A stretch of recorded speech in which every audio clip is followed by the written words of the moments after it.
नमस्ते। थोड़े दिन पहले की बात है जब टीम इंडिया वर्ल्ड कप हार गई थी।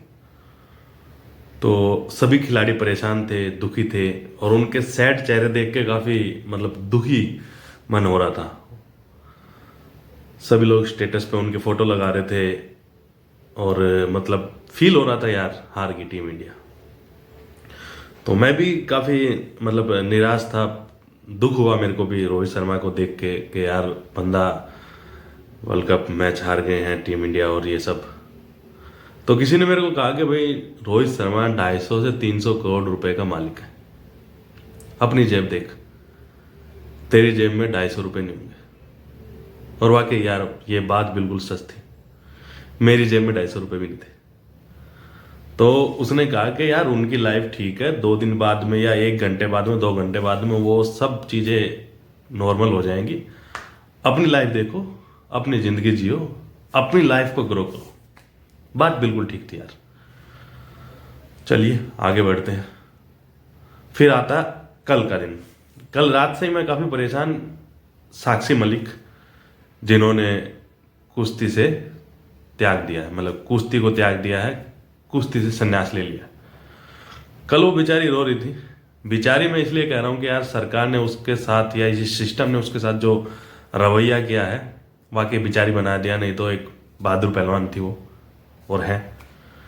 तो कल उन्होंने कुश्ती को त्याग दिया, संन्यास ले लिया। वो रो रही है। आज भी मैं ये सोचूं कि यार मेरे बोलने से क्या होगा यार, साक्षी तो फिर भी करोड़ों की मालकिन है और तू अपने आप को देख, क्या है तेरे पास एक 10-15 हज़ार के फ़ोन के अलावा। तो मैं आज भी ना कुछ बोलूं, और मेरे बोलने या ना बोलने से कुछ नहीं होने वाला। लेकिन बात ये होती है कि यार हम हैं क्यों इस दुनिया जहान में, हम आए क्यों हैं फिर? सिर्फ और सिर्फ अपना पेट भरने, ये कपड़े पहनने, नहाने धोने। तो हम जंगलों में रह लेते। ये बुद्धि, ये दिमाग दिया गया है, ये सोचने समझने की ताकत दी गई है, ये किसी वजह से तो दी गई होगी हमें। नहीं तो हम भी जंगल में रहते। फिर क्यों आए हम शहरों में? क्यों हम इस देश दुनिया को जानते हैं? क्यों इंटरनेट पे पूरे जहान को, पूरे विश्व को देखते हैं हम? कुछ समझ होगी तभी तो देखते होंगे ना। मानता हूं मेरे बोलने से या आपके बोलने से, किसी के बोलने से कुछ फर्क नहीं पड़ने वाला। साक्षी मलिक कोई छोटी मोटी पहलवान नहीं है, वर्ल्ड लेवल पे उनकी पहचान है। ओलंपिक में जो मेडल लेके आते हैं उनकी वर्ल्ड लेवल पे पहचान हो जाती है। आप गूगल करके चेक करोगे तो हर जगह आपको शो होगा कि भाई साक्षी मलिक कौन है।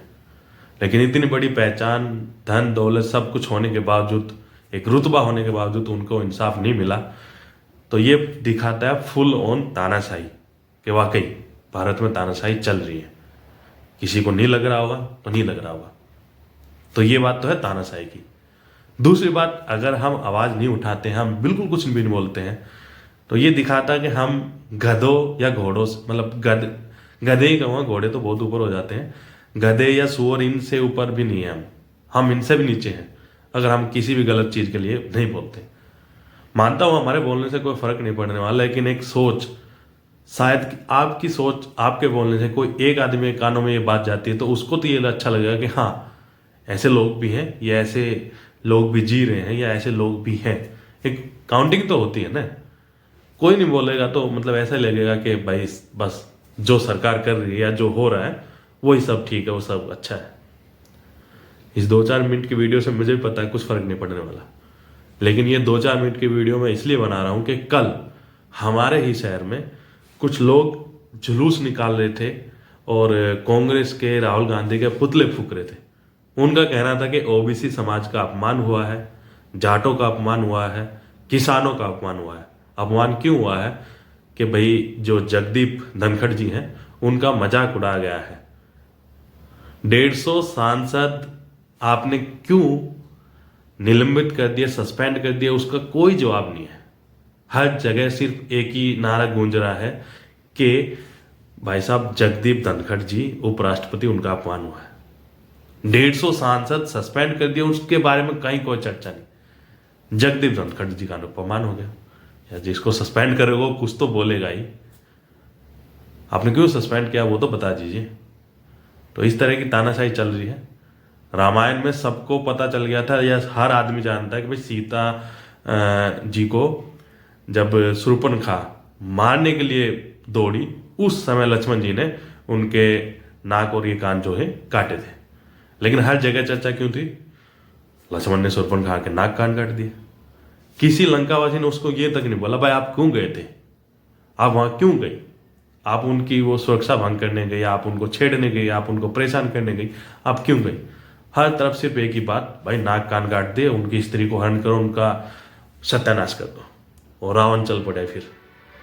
तो ये माहौल उसी प्रकार का है देश में कि 150 सांसद सस्पेंड करे, उनके बारे में कोई चर्चा नहीं। चर्चा सिर्फ और सिर्फ क्या है कि भाई साहब जगदीप धनखड़ जी का मजाक उड़ाया गया है, उनकी मिमिक्री करी गई है, किसानों का अपमान, जाटों का अपमान, ओबीसी समाज का अपमान। 700 किसान रोड पे इस ठंड में मर गए, कहीं कोई खोज खबर नहीं ली किसी ने, कहीं उनके लिए किसी ने मोमबत्ती तक नहीं जलाई। लेकिन आज भाई साहब किसान नेता बन रहे हैं, आज जाट समाज बन रहे हैं। और अभी 5 महीने पहले जब किसान बेटियों को, वो किसानों की ही बेटी हैं, वो जाट समाज की ही बेटियां हैं, जिनको सड़कों पर घसीटा गया था, उन पहलवान बेटियों को, कहीं कोई आगे नहीं आया, किसी ने इंसाफ नहीं दिलाया। लेकिन आज मतलब अब ले लीजिए स्टैंड, अब साक्षी को इंसाफ दिला दीजिए। तो वही है भाई, पैसा धन दौलत होने से कुछ होने वाला नहीं है। कितना बड़ा रुतबा हो, कितना बड़ा नाम हो, आप सरकार के पक्ष में हो तो सब चीज़ें आपकी हैं, नहीं तो बस रोते रहो, बिलखते रहो और ऐसे गुजारा करते रहो। कुछ भाइयों के कमेंट आ रहे हैं कि भाई साक्षी मलिक के जाने से अब दलित समाज की बेटियों को जगह मिलेगी, कुश्ती में उनको जगह मिलेगी। तो ये चीज़ें हैं सिर्फ और सिर्फ धोखा। आप खिचड़ी बना के डाल दोगे, होने वाला इससे कुछ नहीं। मतलब आप एक मुद्दे को सिर्फ और सिर्फ खिचड़ी बना रहे हो कि साक्षी से जाने से और समाज को या और किसी जाति के लोगों को जगह मिल जाएगी। एक साक्षी कितनी जगह रोक के बैठी हुई थी। या आपको क्या लगता है साक्षी चली जाएगी या और कुछ है तो मतलब सब कुछ?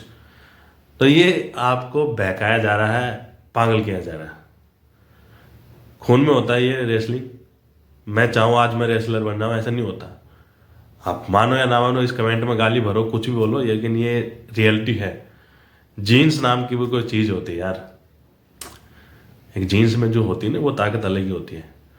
मैं कितनी कोशिश कर लूँ, मैं किसी बड़े आदमी को थप्पड़ नहीं मार सकता, लेकिन एक कुछ खास कौमें होती हैं, वो छोटा बच्चा भी एक बड़े आदमी को थप्पड़ मार देता है, चाहे कितना ताकत हो। तो ये जीन्स है, ये मेंटलिटी है। ये शुरुआत से जो लोग गरीबी से परेशान हैं, दबे हुए हैं, वो दबे मतलब उनकी मेंटलिटी इतनी होगी, वो कमज़ोर हो चुके हैं।